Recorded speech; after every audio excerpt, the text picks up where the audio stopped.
Vrijeme koje uzvišeni Allah podario čovjeku najveće je bogatstvo i neprocjenjivi kapital ukoliko ga uspije iskoristiti na najbolji mogući način. Ako ga koristi za ono što ga se ne tiče, gubi ogroman dio tog kapitala koji je mogao ploditi da ga je iskoristio za ono što plemeniti Allah voli. Znajući za ljudsku opuštenost, ležernost i bespotrebno gubljenje značajnih poena na ovome svijetu, Allahov poslanik Muhammed a.s. je upozoravao: od ljepote Islama nekog čovjeka je da se kloni onoga što ga se ne tiče. Čovjekova sklonost da se interesira za ono što ga se ne tiče je njegova želja da sazna nešto od čega neće imati ni dunjalučke, a ni ahiretske koristi.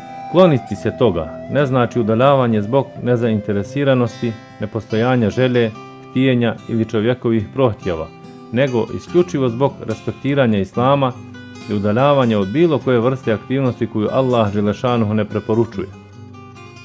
Tim činom se upotpunjava i uljepšava vjera.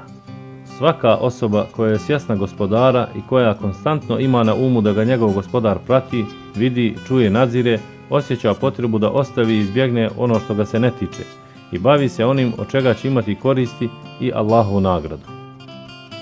Neki islamski autoriteti utvrdili su da citirani hadis simbolizira jedno ogromno etičko načelo. Smatraju da se kompletan čovjekov bonton može graditi na samo 4 hadisa. Ko vjeruje u Allaha i sudnji dan, neka govori samo dobro ili neka šuti. Od ljepote Islama jednog čovjeka je da se kloni onoga što ga se ne tiče. Vjernik se ne treba srditi. Pravi vjernik želi svome bratu ono što želi sebi.